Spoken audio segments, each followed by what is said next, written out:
The first thing I noticed was the smell. It wasn't the familiar scent of my mother's home, where the yeast always hung thick in the air. This was different. It smelled of cold cast iron, of old wood smoke trapped in the rafters, and a strange, cloying sweetness from an unfamiliar jar left on the windowsill. A jar filled with a preserve I hadn't made. The kitchen was dark, save for the gray, watery light of a November dawn bleeding through the small glass panes. My bare feet pressed against the floorboards, and they were cold, an unfamiliar grain of wood that felt rougher than the floors I had walked on for 19 years.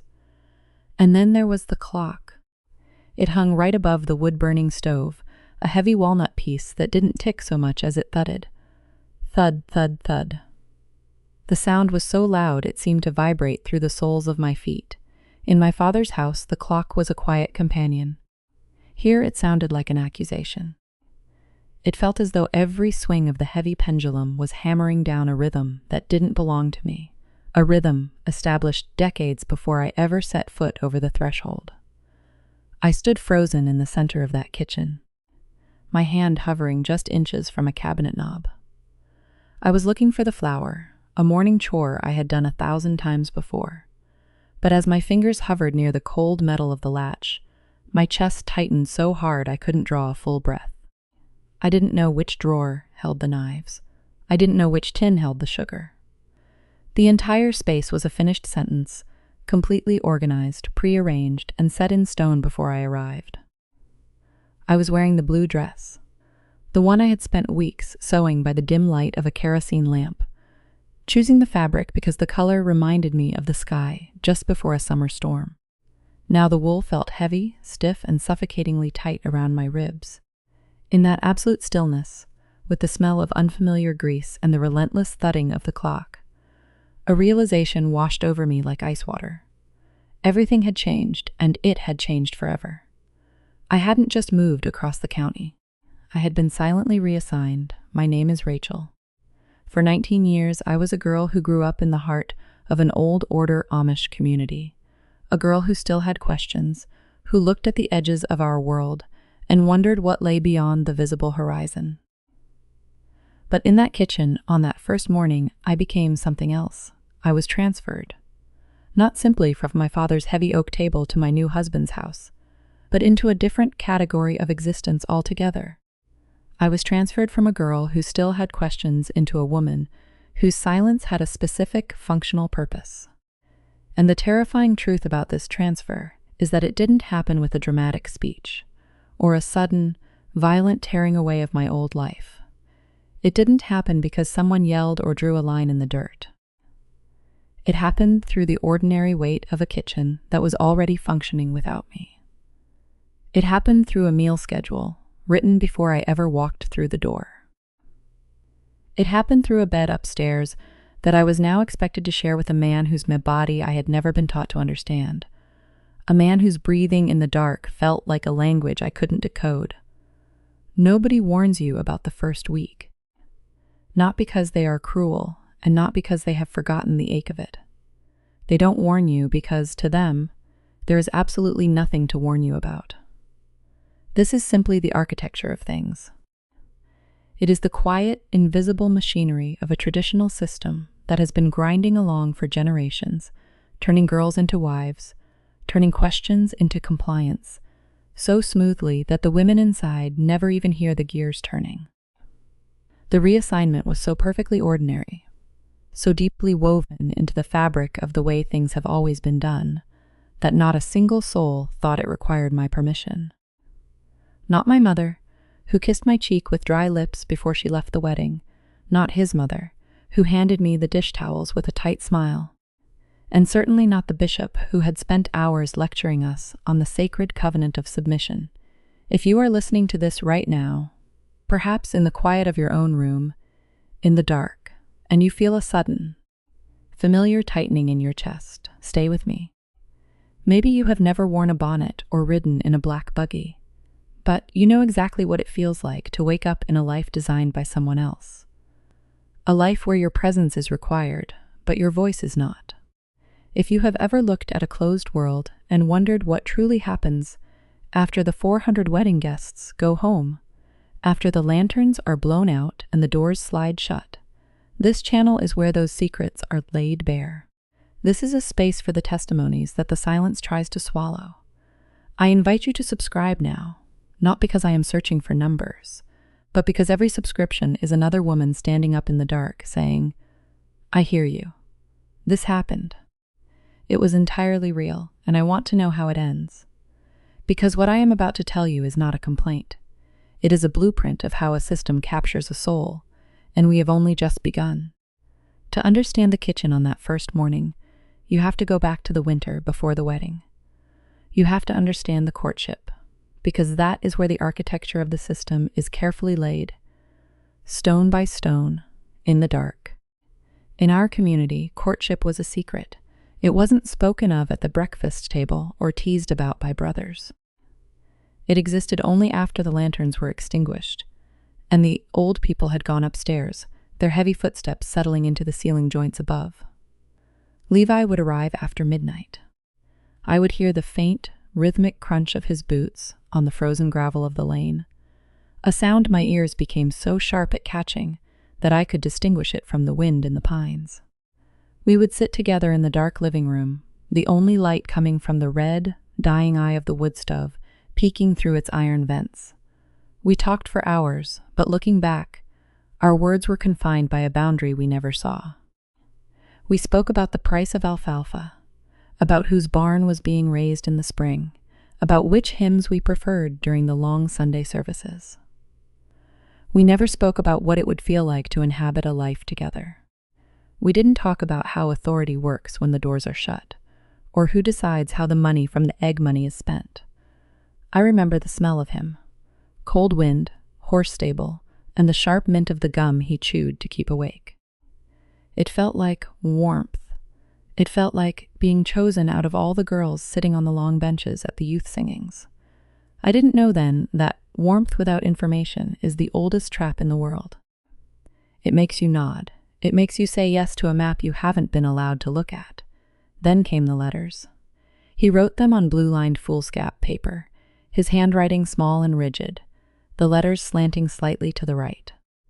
I kept them under my mattress, wrapped in a scrap of muslin. "You will make a fine helpmeet," he wrote in October. "My father says the north pasture will be ours to work." He wasn't lying to me. He believed in the picture he was drawing just as much as I did. He had been handed the exact same blueprint, printed on the same heavy paper, passed down from the men who broke the soil before him. The drawing showed a clean white farmhouse, rows of green corn, and fat babies sleeping in a cedar cradle. But the drawing didn't show the marrow of the days. It didn't show the weight of a husband's silence when the dinner isn't on the table at precisely noon. It didn't show the erasing of your own name. The wedding was on a Thursday in November. The air was the color of zinc, and the ground had frozen into hard, unforgiving ridges. 400 people crowded into my uncle's cleared-out machinery shed. The air inside was thick with the smell of damp wool coats, horse manure from the buggies outside, and the heavy, sweet grease of roasted chickens browning in the outdoor cooking tents. I sat on a backless hickory bench for 3 hours. The wood pressed into the back of my thighs through my layers of petticoats until the flesh went numb. The bishop stood before us, his beard long and white, his voice dropping into that rhythmic, low chant used only for sermons. He spoke of Eve, of the rib, of the absolute necessity of a wife's submission to her husband as unto the Lord. I looked down at my dress. It was blue, a deep slate blue that I had chosen myself from the dry goods store in town. That small choice had felt like an immense freedom while I was running the fabric under the needle of my mother's treadle machine. But sitting on that bench, under the gaze of 400 pairs of eyes, the wool felt like a shroud. I looked at Levi beside me. His face was scrubbed clean, his hair cut straight across the forehead in the traditional way. He looked fixed, like a wooden figure carved for a display. I kept blinking, trying to clear the smoke from the kerosene heaters from my eyes, telling myself over and over, "This is the happiest day of your life. This is what you were born for." By 9 o'clock that night, the guests were gone. The buggies had rattled down the lane, their small red reflectors disappearing into the black country night. We were left in the small house that Levi's father had built on the edge of the home farm. The silence hit me first. It wasn't the quiet of a house going to sleep. It was the absolute absence of life. Levi carried my trunk up the narrow, unpainted stairs. The bedroom had white plaster walls, an iron bedstead, and a single window looking out over the dark orchard. The air smelled of fresh whitewash and linseed oil. He didn't look at me when he blew out the lantern. The room plunged into a dark so thick it felt physical. I stood by the foot of the bed, my fingers hooked into the stiff linen of my apron, my heart hammering against my ribs like a trapped bird. My mother had given me no words for this night. His mother had handed me a jar of lard the day before without looking at my eyes.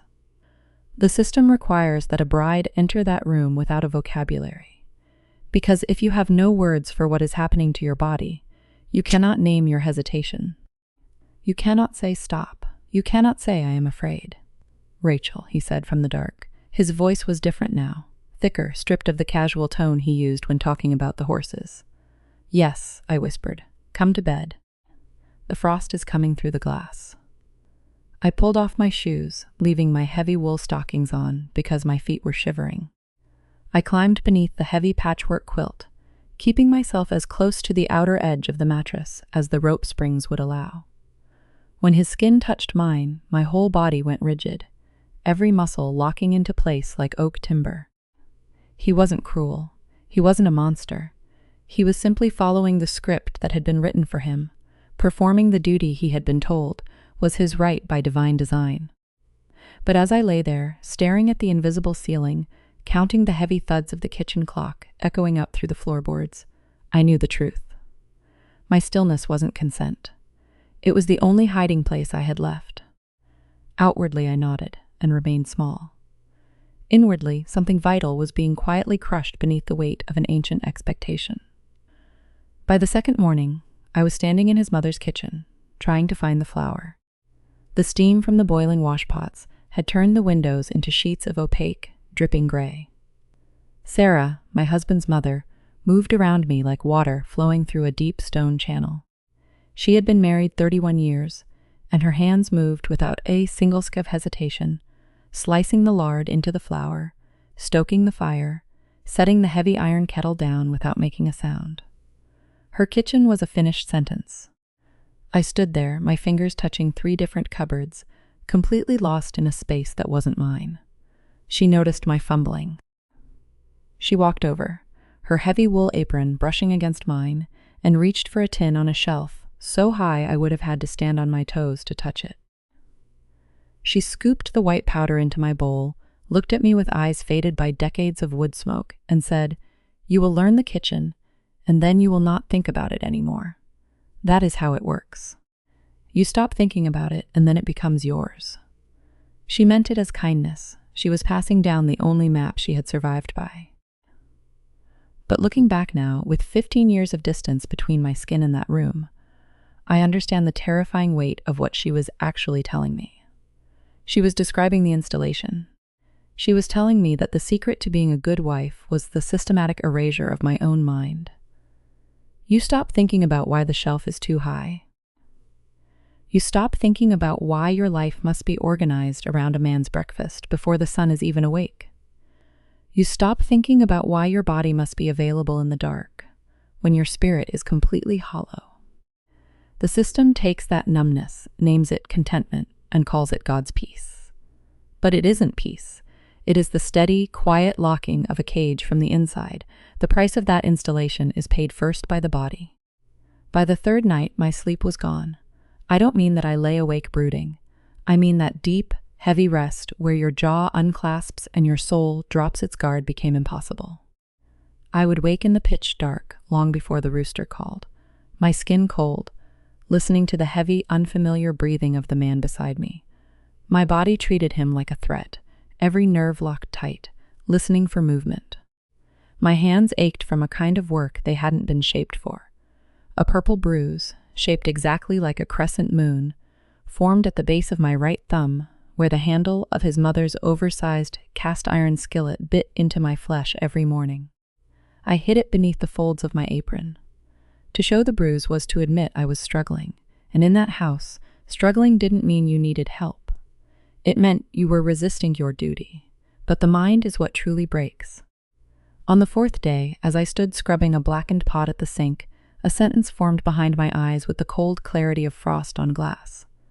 You wanted this. The voice sounded exactly like my own. It reminded me of the blue dress, the 400 smiling guests, the vows made before the bishop.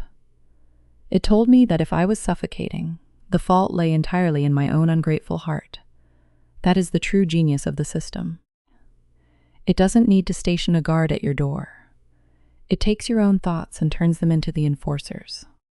Your own guilt becomes the barbed wire, and you spend your mornings tightening the screws on yourself, thinking it's your own conscience speaking. By the 6th day, the walls between me and my old life were completely solid. My girlhood friends, the ones I had shared whispered secrets with while picking wild berries in July, looked at me through a pane of glass. They asked about my pie crusts, their eyes averted, because the reality of a marriage bed was something single girls were never permitted to speak of. That afternoon, my mother came to visit. She sat straight-backed in the kitchen chair, her hands folded quietly in her lap. She looked at the polished stovetop, the neat rows of preserves, the lack of dust on the baseboards. She looked at everything except my face. "The house looks nice, Rachel," she said softly. "You are keeping it well." In that moment, I realized she hadn't come to comfort her youngest daughter. She had come to inspect the transfer. She was verifying to herself, and to the community that would ask her later, that the gears had clicked into place, that the girl had successfully become a wife. And because the design required it, I looked back at her, forced a smile that made the skin around my mouth ache, and said, "I am fine." It was a voice I had never heard come out of me before, a flat, smooth instrument designed specifically to kill the conversation before it could ever touch the bleeding parts of my real life. By the 7th day, a structural change had occurred deep within me, down where thoughts are born. The girl who had chosen the slate blue dress, because it felt like the sky before a summer storm, didn't die. She simply went quiet because the house had no room for her. Every corner had an assigned function, and none of them included a girl who wanted things. There is a moment from that week, a moment every woman who has entered a traditional marriage inside a closed world carries like a hidden scar. I will not describe it here. I do not need to. The fact that you already know what it is, without me speaking a single word, is the evidence. It happened to you, or to someone you love, left nameless because the system needs it to stay without a name. A nameless thing cannot be refused or grieved. It can only be survived. And survival meant waking up on the 7th morning, striking a match in the dark, and lighting a stove that wasn't mine. It was not that first week that broke me. The first week didn't break me. It installed me, and an installed woman does not break. She operates. She runs perfectly for years, lighting the fire, finding the flower, and keeping the silence. I operated until the 907th morning. It was a cold Tuesday in March, with thick frost patterning the windows. I sat on the edge of the bed, and my legs simply refused to stand. It wasn't weakness. Weakness is when your body cannot carry you. Refusal is when your body will not carry you to a place it never agreed to go. My body had kept a secret ledger of every morning I rose before I was ready, every silence I held when my throat was full of sound, and on that morning, the ledger came due. The therapist I saw much later, the first person outside our world I ever truly spoke to, listened to the story of that first week and the hundreds of weeks that followed. She didn't offer pity. Instead, she looked at me and said, "What you are describing has a name in the outside world. It is called coercive control. It requires no physical violence to operate. It simply removes your autonomy over your body, your time, and your mind, and presents that removal as love and duty. You did not fail. You were installed into a design." Hearing that didn't fix the past, but it proved I wasn't ungrateful or broken. I had survived a mechanism. Naming that design is not the same as hating the people inside it. I need to be precise about this. My husband was not a villain. Levi was not cruel. He never raised his voice or his hand. He simply maintained the house he inherited with the only tools he had been given. He didn't build the architecture. He was just its most faithful resident. No single person designed this system. It built itself over generations through repetition, like a river carving a canyon. The mothers, the husbands, the bishops, they are not the architects. They are the inheritance, maintaining what was given to them, because they were taught it was the only way to be faithful. And this is the part that matters most, the part that isn't just about the Amish. These installations happen everywhere. They happen in modern houses where a new bride realizes her schedule must bend to an existing rhythm without negotiation. They happen in families where a daughter-in-law learns whose comfort matters and whose does not. They happen in corporate offices where a new hire learns which questions are safe and which are career-ending. Wherever one person's peace requires another person's performance and silence, the mechanism is running. It doesn't require a bonnet or a horse and buggy. It only requires your compliance to be called a choice. If you have ever stood at a kitchen counter eating the leftovers because sitting down felt like a luxury you hadn't earned, I see you. If you have ever whispered, "I am fine," just to close a door before someone saw your real answers, I see you. If you have ever felt entirely alone while lying right next to someone in the dark, this testimony belongs to you too. Your experience is evidence, and evidence doesn't need permission to speak. I want you to tell me in the comments below. What did your first week teach you? Don't give me the dates or the ordinary details. Tell me the lesson underneath. The thing your body learned before your mind had the words to name it. Write just one sentence, because every comment beneath this video is a piece of testimony. And when our testimonies gather together, they make a sound that the silence cannot survive. If these words reached you tonight, if you are sitting in the dark in a house that feels prearranged, share this with the woman who needs to hear it. She is awake right now, and she thinks she is completely alone. The morning my legs refused to walk to the kitchen wasn't a breakdown. It was the very first morning of my actual life, the morning my body looked at the system and said, "This life is mine." Remember, silence is not peace. Obedience is not love. Subscribe for weekly stories as we continue to break the silence